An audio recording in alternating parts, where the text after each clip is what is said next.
Hello दोस्तों, एक बार आपका फिर से स्वागत है आज टीवी के इस ऑनलाइन प्लेटफॉर्म पे। दोस्तों, आज की इस वीडियो में हम टमाटर पे आने वाली एक इम्पोर्टेंट डिजीज या बीमारी के बारे में बात करेंगे और इस बीमारी का नाम है दोस्तों अर्ली ब्लाइट।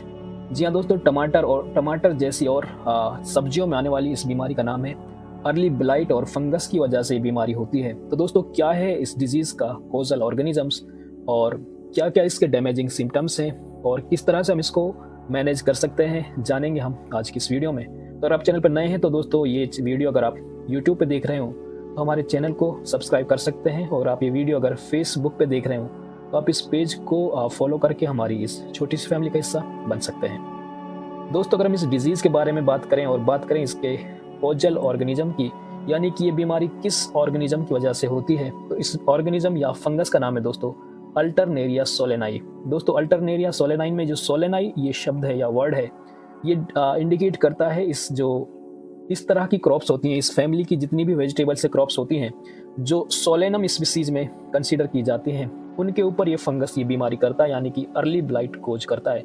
ब्लाइट का मतलब होता है दोस्तों जल जाना या फूक जाना। तो अल्टरनेरिया सोलेनाई जो ये कोजल ऑर्गेनिज्म है, एक प्लांट पैथोजन है और ये कोज करता है अर्ली ब्लाइट सोलेनम स्पीसीज में या इस तरह की वेजिटेबल्स में या क्रॉप्स में। अगर हम सिम्टम्स की बात करें या किस तरह से बीमारी हमें दिखती है, तो आप इस इमेज को थोड़ा सा ध्यान में रखिएगा दोस्तों, यहीं से इसके सिम्टम्स आइडेंटिफाई हमें करने हैं। ब्राउन कलर के स्पॉट्स बनते हैं, जैसा कि आप यहाँ पर देख सकते हैं कि ब्राउन कलर के स्पॉट्स बन रहे हैं। और इस वाले पार्ट को अगर आप ध्यान से देखें तो यहाँ पे एक वर्ड हमें देखने को मिलता है कंसेंट्रिक रिंग्स।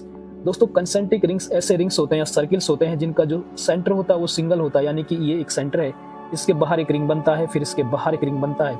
इस तरह के सिम्टम्स आपको इस वाले पार्ट में दिखेंगे। यहाँ पर भी आप देखेंगे तो जो सेंटर, जो इसका मेन सेंटर होता है वो बहुत ज़्यादा डैमेज होता है, और साइड के जो बाहर के सर्किल होते हैं यहाँ पर इन्फेक्शन थोड़ा हल्का होता जाता है। जैसे ही हम बाहर की तरफ जाते हैं, आउटर साइड की तरफ जाते हैं, तो इन्फेक्शन थोड़ा सा कम होता है या न्यू इन्फेक्शन होता है। तो मेन जो डैमेज हमें बीच में दिखता है, जिसे हम कंसेंट्रिक रिंग्स कहते हैं या जिसकी रिंग्स कॉमन हो, और वहाँ पर बुल्स आई जैसे पैटर्न हमें दिखाई देते हैं। मैं इसको एक बार रफ करता हूँ। वहाँ पर हमें दोस्तों बुल्स आई पैटर्न्स देखने को मिलते हैं, यानी कि जो बुल होता है या जो गाय होती है, इसका जो मेल पार्टनर होता है, उसकी जो आई होती है, उसकी जो आंखें होती हैं, आप देख सकते हैं कि उसी की आईज जैसा ही सिम्टम दिख रहा है। और इसमें क्या होता है कि इसके मार्जिन्स होते हैं, जो किनारे होते हैं वो येलो कलर के होते हैं। यहाँ पर आप ये बड़ी आसानी से देख सकते हैं, यानी कि न्यूली इन्फेक्शन होता है, तो अभी वहाँ पर ब्राउन पार्ट इतना नहीं होता। तो ये इसका इम्पोर्टेंट सिम्टम्स है जिसकी वजह से हम इसको आइडेंटिफाई कर सकते हैं।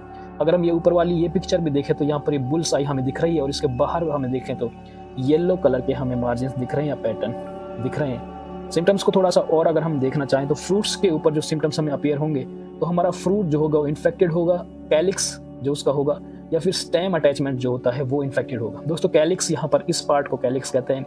ये हमारा फल है और ये हमारा पार्ट हमारे स्टेम से अटैच होता है, तो स्टेम और फल के बीच के पार्ट को कहते हैं दोस्तों कैलिक्स। और जो इन्फेक्शन होता है वो मेनली कैलिक्स पे होता है, और कुछ फ्रूट पार्ट पे भी इस तरह का इन्फेक्शन होता है।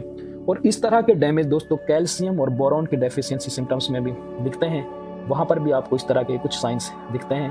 तो ये दोस्तों अर्ली ब्लाइट के डैमेजिंग सिम्टम्स हैं। आगे बात करते हैं दोस्तों किस तरह से ये जो ऑर्गेनिज्म है ये सर्वाइव करता है, और इसका जो मोड ऑफ स्प्रेड है, कैसे एक पार्ट से दूसरे पार्ट, एक प्लांट से दूसरे प्लांट में फैलता है। अगर सर्वाइवल की बात करें तो इन्फेक्टेड प्लांट डेब्रिस जो होता है, डेब्रिस कहते हैं दोस्तों जब हम पौधों को, अपने डैमेज पार्ट को या प्लांट को अपने खेत से बाहर निकाल देते हैं और उसको बाहर फेंक देते हैं, खेत के आसपास ही फेंक देते हैं, तो उसे प्लांट डेब्रिस कहते हैं। तो यही गलती किसान करते हैं दोस्तों, जो जिस पार्ट में ये अर्ली ब्लाइट की डैमेज होता है, ऐसे प्लांट्स को हमें डैमेज करना चाहिए पूरी तरह से, उनको या तो मिट्टी में दबा दें या उनको डिस्पोज ऑफ कर दें, क्योंकि उनका सर्वाइवल, इस फंगस का जो सर्वाइवल है इन्फेक्टेड प्लांट पार्ट से ही होता है, डेब्रिस से होता है। प्राइमरी स्प्रेड की अगर हम बात करें तो हमारा जो सीड होता है, यानी कि सीड बॉर्न फंगस है, तो सीड से हमारा इन्फेक्शन, प्राइमरी इन्फेक्शन होता है, हमारी नई क्रॉप में आता है। जब एक बार ये इन्फेक्शन आ जाए तो इसका जो सेकेंडरी स्प्रेड होता है, ये इस फंगस के कॉनिडिया, जो इसको प्रोपेगेट करने वाला पार्ट होता है, उसके थ्रू होता है। और ये कॉनिडिया कैसे एक पार्ट जगह से दूसरी जगह जाता है, ये जाता है रेन की वजह से, बारिश की बूंदों की वजह से, विंड की वजह से, यहाँ पे दिख नहीं रहा, विंड की वजह से, या फिर ऐसे मीडियम्स होते हैं जहाँ से एक पार्ट से दूसरे पार्ट पे, या फिर एक पोजीशन दूसरे पोजीशन से एक फील्ड से दूसरी फील्ड में चला जाता है। इस ऑर्गेनिजम्स के लिए जो फेवरेबल कंडीशंस हैं, और लगभग सभी फंगस के लिए ये फेवरेबल कंडीशंस होती हैं, एक बार डिस्कस करते हैं। वार्म यानी कि टेम्परेचर गर्म होगा, दिन गर्म होगा, ह्यूमिड होगा यानी कि जो रिलेटिव ह्यूमिडिटी है वो थोड़ी सी हाई होगी, और जो टेम्परेचर रेंज है वो 24 डिग्री से 29 डिग्री सेल्सियस अगर टेम्परेचर है, और ह्यूमिड कंडीशन है यानी कि रिलेटिव ह्यूमिडिटी जो RH है वो करीब 80% के आसपास अगर है, और टेम्परेचर 24 से 29 के बीच में है, आपका गर्म दिन है। और ऐसे में अगर रेनी कंडीशन हो जाए और वेट वेदर हो जाए, यानी कि कहने का मतलब ये है कि हाई टेम्परेचर और हाई रिलेटिव ह्यूमिडिटी इस अर्ली ब्लाइट के लिए या फिर अल्टरनेरिया सोलेनाई के लिए बिल्कुल परफेक्ट कंडीशन है इसके फैलाने में, इसको पनपने में। अब बात करते हैं इसके कंट्रोल की, और इसका कंट्रोल जो है दोस्तों हमें इंटीग्रेटेड पेस्ट मैनेजमेंट यानी कि या फिर हम कह सकते हैं इस कंडीशन में इंटीग्रेटेड डिजीज मैनेजमेंट IDM के थ्रू हमें करना है। सबसे पहले हमें करना है दोस्तों कल्चरल कंट्रोल। हमें रिमूव करने हैं ऐसे प्लांट डेब्रिज, जैसे हमने पीछे बताया क्रॉप डेब्रिज जो होंगे वो हमें रिमूव करने हैं, उनको डिस्ट्रॉय करना है, क्रॉप जो डेब्रिज होते हैं। और हमें क्रॉप रोटेशन फॉलो करनी है। अगर टोमेटो की एक वैरायटी में या टोमेटो में फंगस आता है तो हमें सोलेनेसी फैमिली की नेक्स्ट सीजन में कोई क्रॉप नहीं लेनी है, हमें वहाँ पर उसकी फैमिली चेंज कर देनी, क्योंकि सोलेनम स्पीसीज या सोलेनेसी फैमिली में ये इन्फेक्शन या फंगल इन्फेक्शन होता है। बात करें अगर हम बायोलॉजिकल कंट्रोल की, जो एक अच्छा मेथड हो सकता है इसे कंट्रोल करने के लिए, क्योंकि एक फंगस है तो हमें अपने सीड को ट्रीट करना है, क्योंकि इस सीड बॉर्न फंगस है। ट्राइकोडर्मा एस्परएलम के जरिए हमें इसे ट्रीट करना है। हालांकि ट्राइकोडर्मा विरिडी नाम का भी फंजीसाइड होता है या फंगस होता है जो इसे कंट्रोल कर सकता है, पर हमें इस कंडीशन में हमें लेना है ट्राइकोडर्मा एस्परएलम, और इसकी जो डोज हमें लेनी है 4 ग्राम पर केजी सीड को हमें ट्रीट करना है। और सीड ट्रीटमेंट के बाद भी अगर इसका कंट्रोल नहीं होता है, हमारी खड़ी क्रॉप में ये इन्फेक्शन आता है, तो हम इसके लिए फिर केमिकल कंट्रोल करना है। दोस्तों केमिकल कंट्रोल के लिए काफ़ी सारे फंजीसाइड्स हैं, यहाँ पर जो मेंशन है वो एक बार आप देखते चलें। हमें स्प्रे करना है हेक्साकोनाजोल, और ये 5% SC की फॉर्म में इसकी हमें डोज लेनी है 1 ml पर लीटर, और हमें स्प्रे करना है शाम के टाइम में। इसके अलावा हम कर सकते हैं प्रोपिकोनाजोल 25% EC, और इसकी हमें डोज लेनी है 500 ml 1 हेक्टेयर के लिए, यानी कि हम 200 ml पर एकड़ के लिए हिसाब से ले सकते हैं।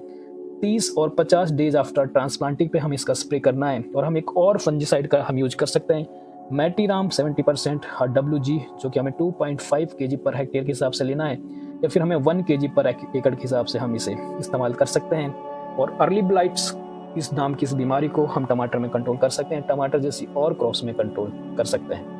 दोस्तों ये थी कुछ इंपॉर्टेंट बातें इस अर्ली ब्लाइट डिजीज़ के बारे में, इसके कॉजल ऑर्गेनिजम्स के बारे में, इसके सिम्टम्स के बारे में, और इसको किस तरह से कंट्रोल कर सकते हैं। तो दोस्तों मैंने अपनी तरफ से बेस्ट पॉसिबल कोशिश की है आपको इस बीमारी को समझाने में, कैसे इसे कंट्रोल कर सकते हैं, कैसे आइडेंटिफाई कर सकते हैं।